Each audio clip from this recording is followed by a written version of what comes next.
congratulations, you're good now. All right. Thank you for your time. Appreciate it. Yeah. I believe this is your third season, right? It is. Yeah. Yeah. So, still working hard. Haven't made it on the field for a competitive game yet, but that might happen this year. How's it going so far in doing the grind week in and week out with this club? It's going good, just trying to focus on getting better every single day. And, the past 2 years been underneath Caitlin Rowland and Casey Murphy. And it has been just so great learning from them every single day because they both have very decorated careers thus far. And, yeah, continuing just to grow every day and be patient for my turn. So.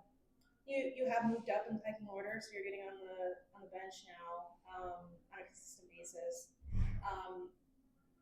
Sean mentioned kind of the difficulty with the good thing and the bad thing about being a goalkeeper. You tend to know who the number one is, but you also have to, if you're not the number one, you have to kind of deal with it. For you, how do you kind of manage the expectations of wanting to play with just being the understudy for the time being?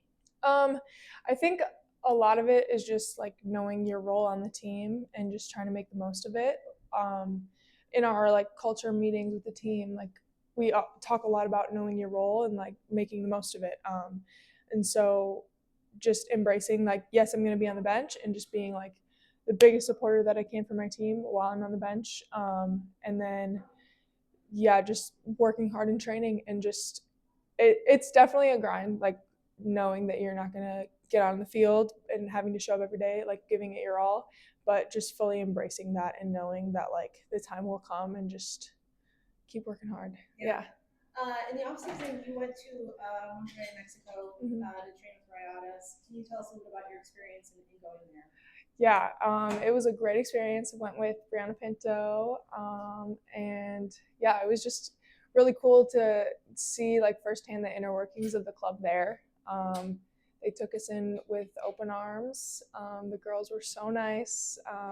Just seeing how the different club like prepared for games and like what their training environment was like and their goalkeeper environment, which was amazing to be a part of.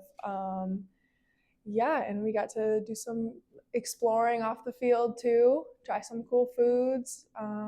Yeah, it was a great experience.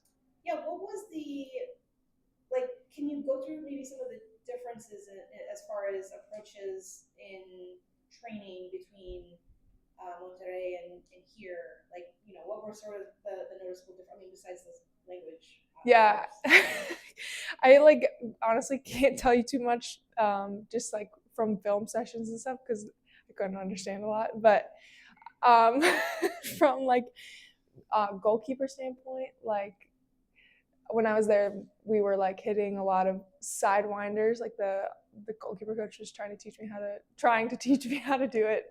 Very opposite from how I strike a ball in like a punt. But anyways, and a lot of like getting up quick, just like a different approach to the game as goalkeepers. But they're very like possession based team. They play through the middle, similar to us. So wasn't too far off, honestly. Yeah. How was your Spanish? I thought it was better, and then I got there, and I was like, no, it's not good. Yeah. I know the feeling. So yeah, I was humbled. So you said you went with Brianna Pinto. Can you talk a little bit about her? I mean, she obviously has been on the field so far this season. She's off to a good start. Sean was praising her preparation for the season in part through the training stint. Can you talk about the experience with her and kind of the start of the year? Yeah, so she's done amazing. Super proud of her. She's been here since day one with me. So I think like us going to Mexico, there's like training on our own and then in the off season compared to training with a team, there's a big difference. And sometimes for different people, it can feel like an even bigger difference. And so I think when we both were going into it, we were both very excited just to be in a team environment and,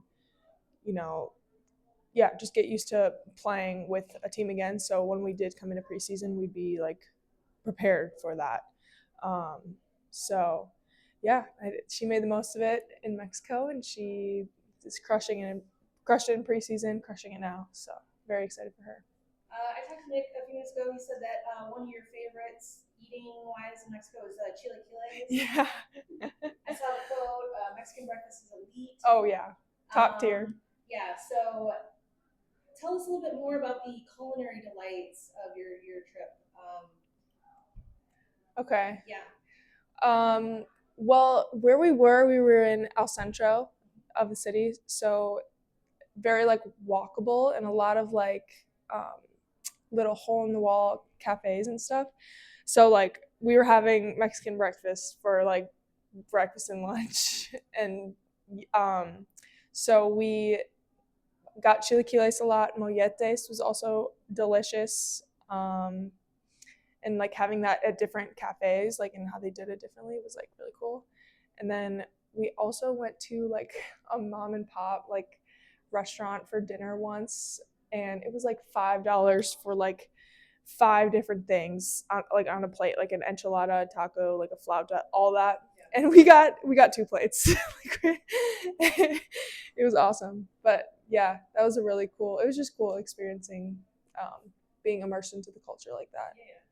Awesome. I have a great chilaquiles recipe, so if you ever want a tip for making it at home, Okay. let me know. But that's all I had, so I Okay. really appreciate your time. Yeah, thank you. Excellent. Great job. Thank you.